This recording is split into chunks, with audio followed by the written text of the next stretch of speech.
Jadi MASUDEM itu adalah singkatan dari Master in Sustainability Development and Management.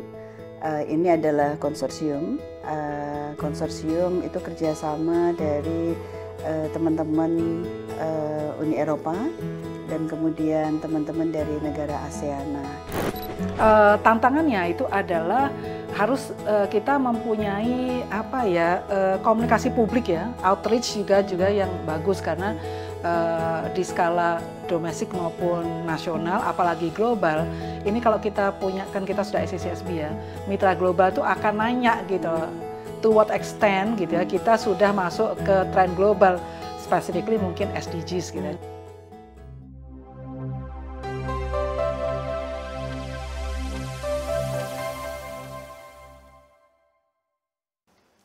Halo, selamat datang di FEB Talks. Perkenalkan, saya Rocky Adiguna dari Departemen Manajemen.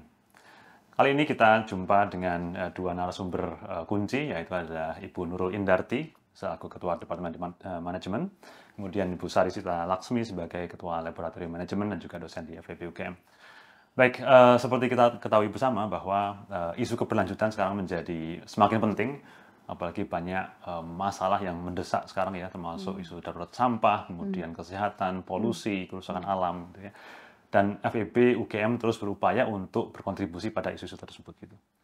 Dan kali ini ya kita masuk pada bahasan tentang satu inisiatif yang FEB juga terlibat di dalamnya, yang bernama Master in Sustainability Development and Management, atau kita singkat sebagai MASUDEM, dalam merespons isu keberlanjutan itu. Baik, ini dengan Bu Nurul dan Bu Sari, terima kasih sudah hadir. Sama-sama. Ya, bagaimana kabarnya? Alhamdulillah sehat. Baik. Oke, ini mungkin kita akan ya eksplor sedikit tentang MASUDEM itu, Bu Nurul dan Bu Sari. Untuk awalan, kita ingin tahu sebetulnya apa itu yang disebut sebagai MASUDEM.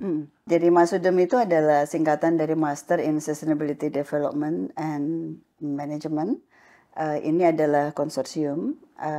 Konsorsium itu kerjasama dari teman-teman Uni Eropa dan kemudian teman-teman dari negara ASEAN. Nah, dalam konteks ini konsorsium ini waktu itu berupaya untuk memberikan kesempatan pada peningkatan kapasitas institusi. Dalam hal ini adalah program studi yang ada di bawah Departemen Manajemen atau Fakultas Ekonomika dan Bisnis UGM untuk berorientasi atau mengembangkan kurikulum atau juga membuka kurikulum terkait dengan keberlanjutan.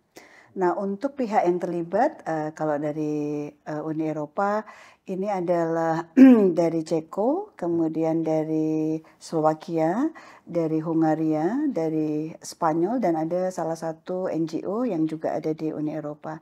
Dari ASEAN ini hanya ada 2 negara, yaitu 3 dari Indonesia, itu adalah UGM, yaitu kami melibatkan MBA, FEB UGM, kemudian Universitas Islam Indonesia dan Universitas Trisakti, ini Magister Manajemen Universitas Trisakti. Kemudian ada 3 universitas dari Thailand. Nah, ini adalah pendanaan party, ya, joint funding dari European Union dengan grantnya itu adalah Capacity Building for Higher Education Erasmus Plus European Union. Baik, oke, MASUDEM dengan ya konsorsium dari Eropa dan ASEAN. Ya, betul. ASEAN. Apa tujuannya, Bu Nurul? Iya, tadi seperti yang saya sampaikan, tujuannya itu adalah peningkatan kapasitas institusi. Peningkatan kapasitas institusi itu diwujudkan dengan salah satunya adalah pendidikan atau perguruan tinggi memiliki orientasi dan keberpihakan terkait dengan sustainability, ya, berorientasi pada lingkungan, gitu, berorientasi pada aspek sosial, dan ini diwujudkan dari aspek pengembangan kurikulum. Jadi program ini atau konsorsium MASUDEM ini outputnya itu adalah program studi MBA yang ada di Indonesia, di Thailand. Ini memiliki, bisa saja akan membuka konsentrasi baru atau memberikan konsentrasi atau program studinya baru. Jadi khusus terkait dengan sustainability. Oke, gitu. baik. Oke. Mungkin saya akan bergeser ke Bu Sari. Boleh. Ini. Jadi apa sih peran kita ya FEB dalam konsorsium ini? Kemudian apa pentingnya master program itu kemudian mengembangkan program dalam konteks sustainable development and management? Mungkin ada Oke, terima kasih Mas Rocky. Jadi pentingnya atau pertama adalah peran, kemudian yang kedua pentingnya. Nah, yang pertama adalah peran FEB UGM. Di sana disebutkan oleh Prof. Nurul bahwa kita di FEB ini melibatkan atau yang menjadi hostnya itu adalah MBA FEB UGM. Nah, kemudian perannya itu adalah kebetulan menjadi kayak ketua tim di level Indonesia. Kan tadi disebutkan oleh Prof. Nurul bahwa ada 3 universitas di Indonesia dan ada 3 dari Thailand. Yang pertama adalah SWU, yang kedua ada NU, dan yang ketiga ada Ikonida. Nah, jadi peran itu kemudian menjadi sentral karena satu, kita juga punya misi untuk sustainability di fakultas. Yang kedua tadi Mas Rocky juga sudah sampaikan di awal bahwa isu sustainability itu menjadi mengemuka. Saya rasa isu SDGs, Sustainable Development Goals, yang ada 17 itu kan juga kemudian perguruan tinggi atau higher education harus terlibat di dalamnya. Dan saya rasa sebagai leading faculties dan leading universities di Indonesia, tentu saja UGM mempunyai peran penting dan dituntut untuk kemudian terlibat di situ. Nah, kemudian berikutnya adalah bagaimana ini kemudian bergerak secara lebih strategik, karena ini tadi disampaikan juga bahwa awalnya itu kan menyusun atau institutional building gitu ya, capacity building, mulai dari tenaga pengajar sampai kemudian tenaga kependidikan, dan kemudian juga kita ingin nanti ada diseminasi juga lebih luas kepada masyarakat, karena hal ini juga menjadi tanggung jawab fakultas ya. Nah, kemudian ketika itu tenaga pendidik itu didukung pendanaan juga oleh dari pihak Erasmus Plus dari konsorsium ini adalah memberikan pelatihan. Kemudian kita punya mitra baik tadi yang sampai kemudian dari Thailand maupun dari Eropa itu untuk kemudian kita sharing ya masalah kurikulum dari best practice itu seperti apa. Kemudian Indonesia tuh letaknya positioning sekarang di isu itu ada di mana.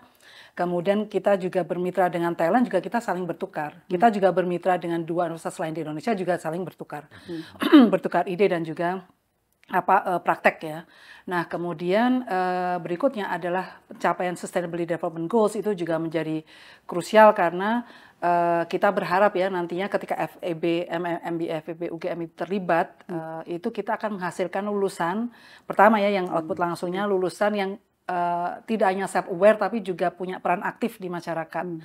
Kemudian yang kedua tentu saja dampaknya kita berharap bahwa stakeholders ya baik yang dekat maupun yang luas mulai dari daerah misalnya di Jogja tadi isunya sampah dan sebagainya sampai ke secara nasional itu juga punya self-awareness, punya awareness yang juga sama tingginya. Nah ini menjadi krusial karena akan diharapkan self-enforcement ya, perpetuating jadi menggulir untuk menjadi sebuah kekuatan yang masif. Jadi tanggung jawab perguruan tinggi khususnya FEB UGM menjadi sangat besar sebenarnya di situ. Gitu Mas Rocky. Baik, ini kalau saya lihat kan Bu Sari juga terlibat dalam tim mapping studies juga ya. Nah ini kalau kita lihat konsorsium ada di Indonesia dengan 3 universitas, kemudian di Thailand ya 3 universitas. Apakah kita punya starting point yang sama nih? Apa yang menjadi posisi saat ini dari konsorsium ini? Mungkin ada pandangan dari Bu. Ya, terima kasih. Jadi studi awal itu kan kita memang melakukan 2 macam proyek, 2 macam kajian ya. Yang pertama adalah mapping study, yang kedua ada contextual study. Untuk mapping study memang kemudian delegasikan pada tim UGM, tapi tentu saja kita komunikasi dengan ke-6 disebut mitra institusi atau institusi mitra gitu ya. Dan kemudian contextual study itu dilakukan oleh mitra kita di Eropa.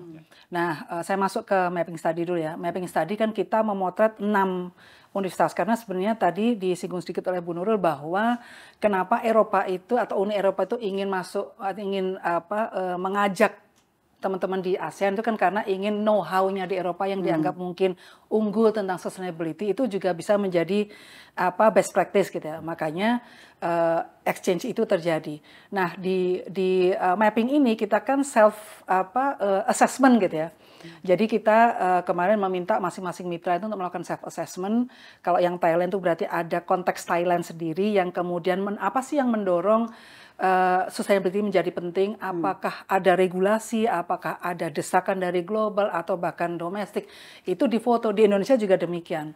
Nah kalau pertanyaan Mas Rocky tadi, 2 negara itu saya rasa juga ini secara umum ya di ASEAN, di Asia gitu, itu memang punya desakan untuk confirm bahkan itu tidak hanya sebagai compliance ya, tapi kemudian itu bisa jadi sustainable advantage gitu ya, competitive advantage maksud saya. Nah, sementara ini prakteknya itu masih tersebar, tapi masih belum sesuai dengan harapan, apalagi kalau dibandingkan dengan praktek-praktek yang best practice di negara maju gitu.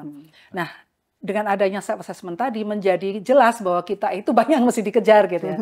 Nah, jadi kesepakatan itu yang kemudian muncul di ke-6 universitas. Nah, masuk ke internal universitas masing-masing punya gayanya sendiri-sendiri. Seperti misalnya di UGM kita punya Asian Master, nanti mungkin Mas Oki atau Bu Nur juga bisa menjelaskan. Asian Master di MBA itu kan sudah ada satu langkah yang kita masuk ke sana. Tapi apakah itu tersistematika atau terstruktur, itu ternyata isu yang sama itu juga terjadi di universitas lain, baik di Indonesia maupun di Thailand. Ada juga yang programnya itu sudah ada tapi kekurangan mahasiswa. Apakah isunya itu marketingnya menjual ide ini, atau memang isu itu nggak penting? Padahal kalau isu nggak penting kan terbalik dengan argumentasi di awal ya. Nah, itu mapping itu seperti itu. Jadi kemudian kesepakatannya ya memang hasil evaluasi menunjukkan bahwa program Nasdem itu menjadi di garis bawah yang memang penting. Nah, terkait dengan konteks SWAS tadi yang dilakukan oleh teman-teman dari Eropa, itu memotret best practice di bidang ini di dunia gitu. Jadi kemudian ada beberapa universitas di dunia itu yang dianggap unggul. Ternyata memang hampir semuanya, 80% itu dari negara maju. Semuanya dari negara maju, tapi hanya dua universitas yang ada di Jepang dan di Korea Selatan. Selebihnya itu di negara Eropa atau Amerika Utara, gitu ya. Eropa Barat terutama dan Amerika Utara. Jadi kami sebenarnya cukup beruntung ya dengan kerjasama ini. Kan kita benchmarknya itu jelas dan kita ketemu orang yang memang sama-sama punya passion ke sana. Kemudian sumber datanya itu jelas. Jadi kalau tujuan yang lain ditambahkan adalah ini kemitraan ini menjadi kolaborasi menjadi lebih real gitu. Jadi kita belajar banyak gitu bagaimana menyusun kurikulum, meskipun kita juga ini ada yang beda nih gitu. Nah, jadi itu Mas Rocky. Oke, baik. Oke, tadi dari sisi konteks dan juga pemetaan kita ternyata kita membutuhkan upgrading di area itu gitu ya. Nah, kemudian kalau kita ingin melihat ke depan, apa yang akan dilakukan oleh Mas Sudem ini dalam rangka mempersiapkan master program tadi untuk bisa benar-benar. Jadi setelah tahun ini kan kami dari UGM itu bertugas untuk mengerjakan yang disampaikan Bu Sari, yaitu mapping study, dan ternyata diperlukan. Ya. Sebenarnya ini kajian awalnya tentu sudah dilakukan karena kita kemudian membuat proposal ya. Tapi kemudian divalidasi dengan kajian yang lebih scientific dan sistematik begitu, dan akhirnya we need that program. Apa yang dilakukan setelahnya? Kita menyusun kurikulum. Jadi kalau di outputnya yang disasar itu adalah akan ada upgrading kurikulum atau memang membentuk konsentrasi baru. Itu diserahkan kembali kepada setiap institusi karena kebijakan dari EU itu tidak memaksakan ya. Jadi bukan top down tapi lebih ke bottom up ya. Sehingga ketika seperti program MBA FEB UGM kita sudah menginisiasi Asian Master gitu ya. Jadi konsentrasi itu wacana itu sudah ada ya, dan tidak memungkinkan untuk membuat program studi baru secara kelembagaan, maka tampaknya MBA akan merencanakan untuk membuka konsentrasi sustainability management. Tapi kalau di perguruan tinggi lain mungkin berbeda konteksnya.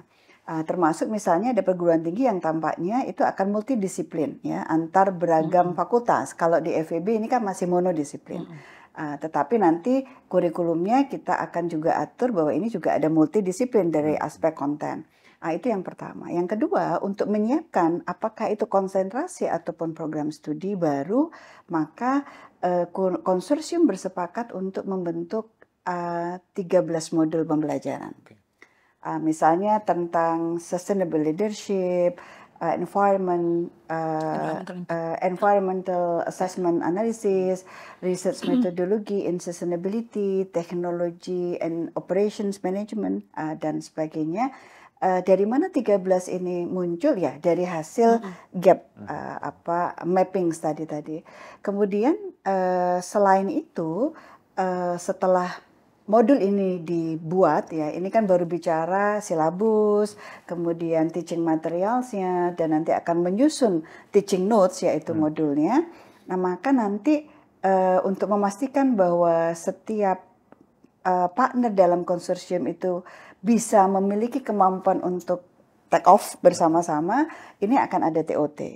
TOT-nya kepada dedicated akademisi atau dedicated dosen yang memang akan membidangi konsentrasi sustainability management. Sehingga kemudian kurikulumnya termutakhirkan, dosennya juga terupdate. Di sisi lain konsorsium ini juga mendapatkan dukungan pendanaan meskipun tidak 100% untuk perbaikan infrastruktur terkait dengan pedagogi pembelajaran, proses pembelajaran, misalnya menggunakan teknologi tertentu ya. Ini yang kemudian ada pendanaan di aspek itu. Jadi kira-kira beberapa 2-3 tahun ke depan, karena grant ini multi years ya Mas Rocky, sehingga nanti umumnya adalah 3 tahun, tapi kalau European Union menganggap ini baik dan layak untuk di-extend, bisa di-extend 1-2 tahun lagi gitu. Oke, baik. Terima kasih Bu Nurul. Jadi kalau kita lihat memang akan ada tindakan konkret untuk mengembangkan kurikulum, kemudian tadi ada bantuan dana juga ya, parsial funding tadi ya untuk mengembangkan ini. Nah, kalau kita lihat agenda yang paling dekat ini, ada apa Bu Nurul? Oh ya, kita akan ada steering committee meeting. Management meetings itu di bulan September, itu 12 sampai 15 Agustus. 15 September, mohon maaf, itu kami mengundang teman-teman dari European Union yang masuk dalam konsorsium, dan dari ASEAN, yaitu dari kolega dari Indonesia dan dari Thailand. Apa yang dibicarakan ya, kita akan mengupdate kembali kesepakatan terkait dengan output ya, modul. Tampaknya di minggu September itu kita akan membahas tentang kurikulum, termasuk nanti rencana di tahun depan ya, TOT-nya gitu. Di Januari gitu. Juga kita akan berkesempatan untuk belajar bersama ke local institutions ya yang ada di Yogyakarta. Ternyata di Yogyakarta ini juga ada beberapa perusahaan kecil menengah ya, Mas Rocky, yang mereka cukup hijau, cukup berorientasi dan mempraktekkan keberlanjutan gitu. Dan ini menjadi media belajar yang bagus, karena bagaimanapun kan sekarang orientasinya di perguruan tinggi itu kan memberikan kesempatan kepada mahasiswa untuk mengaplikasikan pengetahuannya. Nah, ternyata ada deket-deket di Jogja ini saja ya. Kita akan ke sana nanti belajar bersama, mengajak teman-teman European Union dan ASEAN yang lain. Baik. Ya, tentu ini menjadi tantangan karena apa? Kalau kita lihat dari sisi praktiknya, tentu akan ada pro kontra dari sisi pelaku bisnis ya, untuk mengarah kepada keberlanjutan ini. Kalau kemudian kita bisa menunjukkan bahwa sudah ada loh, dan mereka bisa sustain gitu ya. Ini jadi satu inspirasi juga untuk para tim steering committee ini gitu ya. Ini kalau kita lihat kemudian di FEB tentu inisiatif ini sinkron dengan misi yang juga baru dibentuk ya. Nah, ini dari Bu Nurul ada pandangan nggak? Ini apakah akan seperti apa posisi Masudem ini dalam menguatkan misi kita? Jadi sebenarnya apakah ini kebetulan atau ini by plan ya?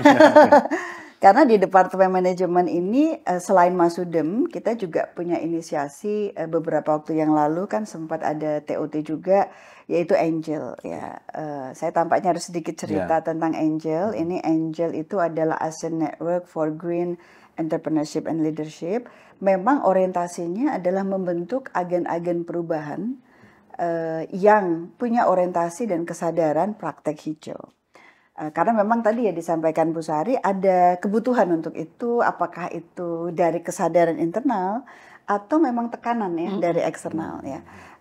Jogja saat ini kan juga punya isu sampah ya. Tampaknya memang kita perlu sebagai perguruan tinggi yang dekat dengan masyarakat berperan konkret juga.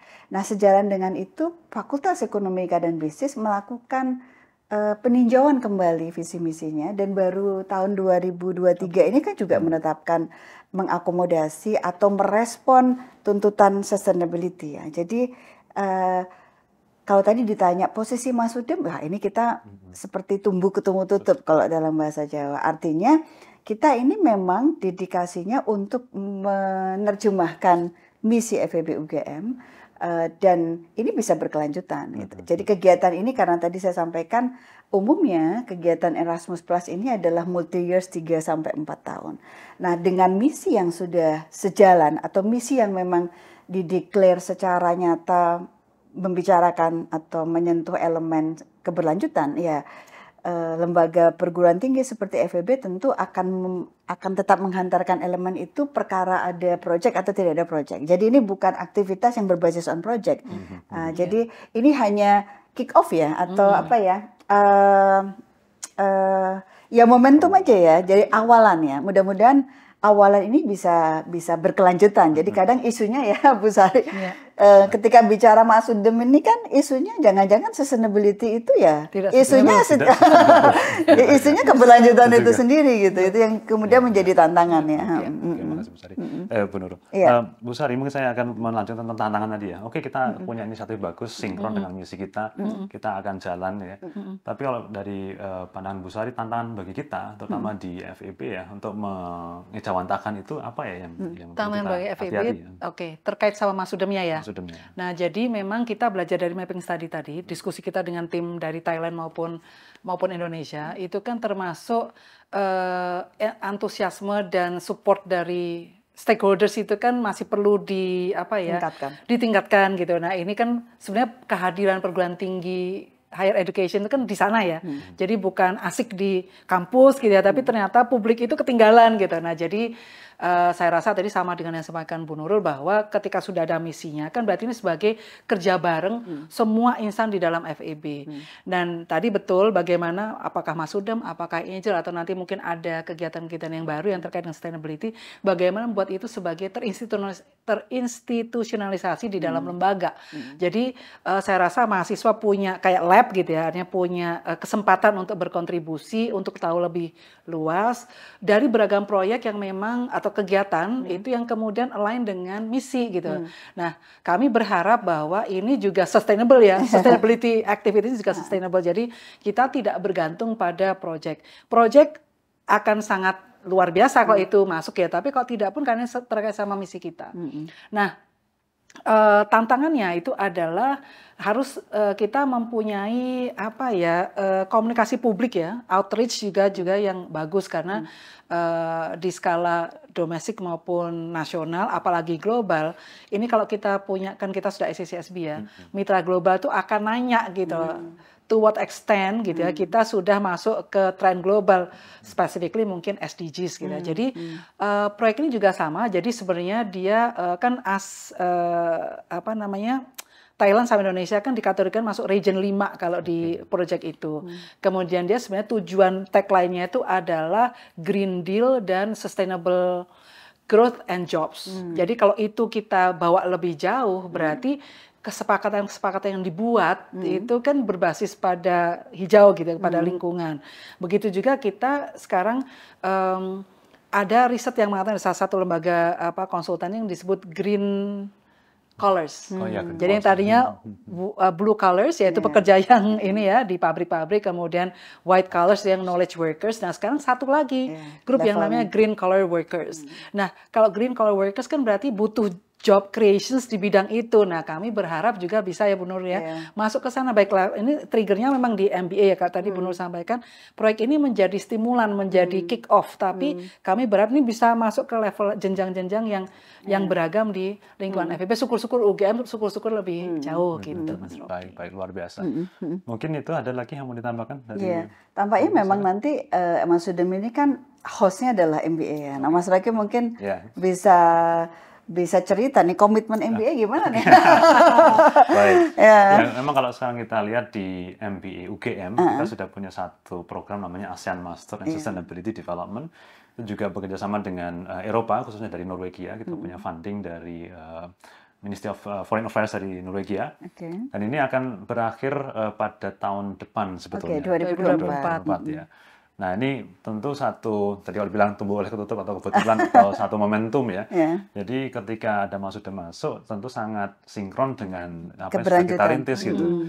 Dan sekali lagi, menarik juga tadi kita sampaikan bahwa kita FEB sudah berkomitmen dengan atau tanpa adanya pendanaan tadi gitu. Jadi ketika kita sudah dapatkan program atau pendanaannya, maka ya ini kita harus manfaatkan Jalankan ya. sebaik-baiknya. Iya. Jadi nanti akan menjadi satu alur yang apa ya, baik saya pikir ya, dari ASEAN Master Sustainability Management kemudian masuk ke Masudem dan mengembangkan lebih mainstreaming ide sustainability itu bukan hanya pada spesifik apa ya, cohort aja, tapi juga semua bisa menikmati gitu, saya pikir.